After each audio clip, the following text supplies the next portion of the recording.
Hello and a very warm welcome back to Hugh's Nursery, but we're not at Hugh's Nursery. Where are we? We're at By the Farm in Monmouthshire. So I hope a lot of you guys know Liz, and Liz has an absolutely fantastic channel really focusing on homesteading as well, and has such a beautiful vegetable garden. And you were saying this about the size of an allotments plot. Yeah. But the amount of food that you're growing is quite incredible. But they also have some poultry as well. So it's yourself and Mr. J. Yep. And you have poultry, so I've seen chickens, ducks, and also turkeys as well. And we've got some guinea fowl just growing up Got now. some guinea fowl, and you've got some bees as well. And we have bees too. So yes. you've got just under an acre. There's a lot of food happening. And how many freezers have you got full of food? We've got 4 freezers full of food. So last year I grew and foraged around £2,000 of food. It's incredible. So is it right in saying that your food bill is actually quite minute? It's tiny, it's absolutely tiny. So it is literally just the things that we can't grow here. And an awful lot of things that we don't have. So we don't have space for cattle or pigs or lamb, but we do quite a lot of trading. So we'll actually barter fruit and vegetables for meat that we need from elsewhere. I think that's perfect, because a lot of things that we've lost in this modern society is, I think too often we feel that everything has to revolve around money. Yeah. But when you bring in the bartering system, you suddenly break down all of those tough barriers where you don't really know how much everything costs. And you just base it a lot more off friendship and giving something that you produce in exchange for something else. And I think that's a really beautiful thing about the homesteading and the gardening community, is whether it's seeds or plants or produce, you can have a really nice sharing experience. Yes. And I think that's what makes it really special. And it's actually really easy to do, even if you're just growing a small amount of food in a raised bed or even on your windowsill, because you can still swap some of it with other people for something different that they've grown. And it doesn't even have to be food. Maybe it's a service. Maybe they're quite good at doing something DIY. So you say, oh, can I give you some food if you can fix my sink? You know, really simple things like this. And I think that's where the whole idea as well of creativity, because the reason why we love growing our own food, one of the reasons, is because it's such a creative process. I love being able to choose different varieties, and I'm going to be getting some new beans from you as well. So, you know, things like that is really fun. But how did you get started? Well, we were just looking for a new home, and in the period between choosing this lovely site and actually moving here, I became ill, and it became really obvious I wasn't going to be going back to work. So I said, well, so that I could make a contribution to the household, how about I grew some fruit and veg, and then it kind of expanded into a lot of fruit and veg, and then pretty much all of our fruit and veg, not all of it, but pretty much all of it, and then the poultry as well. And it just grew and grew. It certainly has, and it was amazing, because I've been watching some of Liz's videos, and it's amazing to come here. I said when I first arrived, it's quite surreal to come and arrive at your film set. But, you know, tell me a bit more about your channel. You've done, it must be over 500 videos now. Yes. And teach all sorts of things. So if someone somehow doesn't know your channel, tell us a bit about what you can expect. Okay, so I do an almost daily video. And sometimes it's a how-to, so recently I've done how to make apple cider vinegar, and sometimes it's just a look at a social situation, so sometimes I'll make a social comment, but mostly it's just our day-to-day life here, and the ups and downs, and I absolutely bring the camera for all the downs as well. So this week it's been all about the really high winds blowing our beans down, which are just in front of us here. Which should be stood up nicely, but they're lying down on the ground, and I try and show that the whole process from sowing them to the excitement of them just starting to grow, to actually the feeling of really quite miserable disaster when they've all collapsed, which, you know, it can't all go right all the time, and I think it's quite important to be able to show how you then deal with it when something's not going quite how you want it to. So some of it's vlog, some of it's how-tos, and a little bit is just my opinion, and I've got plenty of that.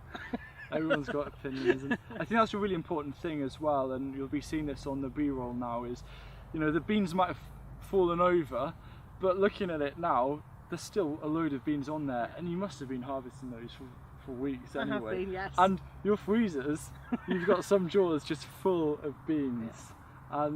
And so have you found that it's making you experiment with more ways of using the same produce? Because yes. I got quite bored with same old courgettes all the time, but then when you look at really tasty things like courgette fritters, it suddenly changes the dynamic. So yeah.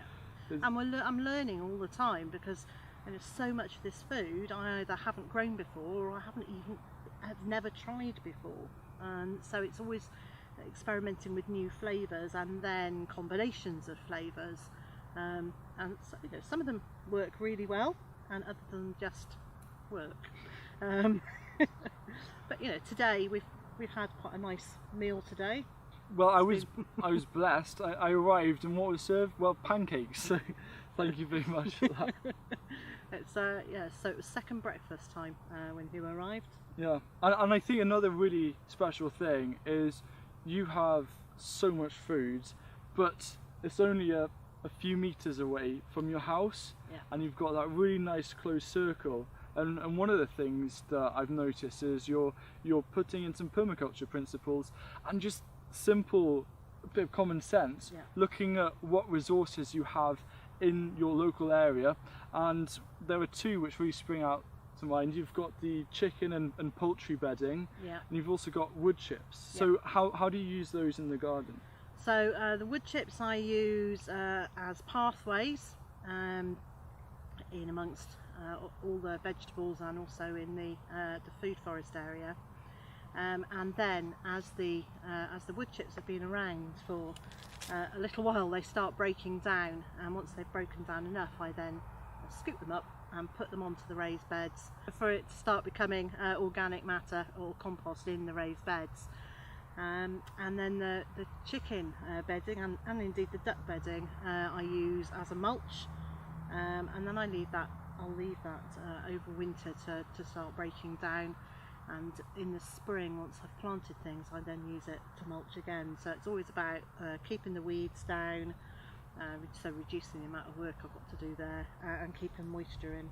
Yeah, it's fantastic. And what's happening is this video, if all goes well, this video is coming out exactly the same day and time as your video is coming out, when we filmed a video together for Liz's channel this morning. Yep. And you can find out a bit more about things like that, including me doing some wheelbarrow loads for you, yeah, and stuff. So yeah, Hugh's done loads of work for us this morning, which is thank you. Wow.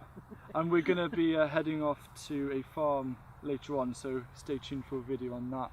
But what amazed me is just how much food you're producing on a small scale. So say if someone has a bit of land, yeah, what kind of advice or tips or what direction would you send someone on to get started? I would say start small and experiment, because it's much easier to keep a smaller area under control, and then once you're confident that you can cope with that bit, then expand it. So this vegetable garden's taken 3 years. I've done it in 3 stages, just to be able to keep on top to some extent of the weeds, and also just creating the garden and understanding how it is. Now, one thing I've noticed is I think you do quite a bit of recycling.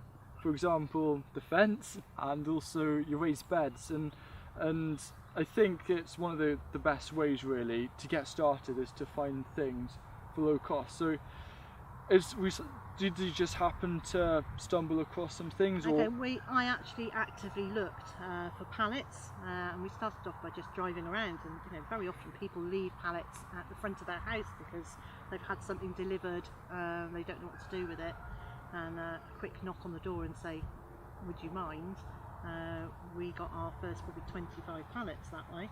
Wow. And then I found a company fairly locally who had a huge stack of pallets, which they were very happy to sell us at £1 each. and these are long pallets, so they're 8 foot long, which meant that we could then change out some of the smaller ones and start creating fencing that goes around the vegetable garden to stop the ducks and the chickens eating all of our vegetables. And then the same people asked us if we had any use of pallet collars, which are stacked on top of a pallet for them to put loose items in. And I just opened them out and created our raised beds out of them. And the great thing about those is they're stackable. So as time goes on and I've created more and more organic matter, we can have deeper and deeper raised beds. And that's something which is almost a necessity for you, because like what we have really shallow topsoil. Yeah. So that's where raised bed gardening really does shine, and it obviously does, because looking all around here you've got so much food. One thing that I really do like about this garden and the whole setting, it's actually quite rustic, and I really like that country feel, and it also feels very natural as well, because you're creating a food forest, and I've got some videos about food forests as well, one of the recent ones with James Prigioni, so you can find out 10 ways to transform your lawn into a food forest. But this is all to do with nature, and you raised something interesting earlier, and what's one of the main rules or lessons that you've learned from doing this? Actually, it doesn't matter if you do it wrong, because nature will right it for you. So if you plant a bean the wrong way up, nature will find a way of sending the shoot upwards and the root down. And it's just worth keeping going with it, because nature will do most of the work for you. No, I think that's perfect, because I think a lot of people feel overwhelmed if they come to such a productive garden. Think, where do I start? Just go for it. You're going to learn, and you're bound to have failures. Everyone has failures, and it's just part of the learning process. But I think more often than not, it's usually successes, and that just gives you, something to carry on with. So thank you very much for watching this video. I hope this has given you a bit more of an example or a vision of what is going on here by the farm. So stay tuned for some more videos, but before you do that, definitely check out Liz's channel to find out a whole host, or should I call it an abundance, of videos available full of really interesting things. My favourite, I think, has to be maybe the potato trial that you did recently. I love that. Things like that, they're great. So definitely check out her channel, and all the links that you could possibly want are down below in the video description. So thank you very much, Liz. Well, thank you for visiting. Thank you for watching as well, guys. See ya. Bye.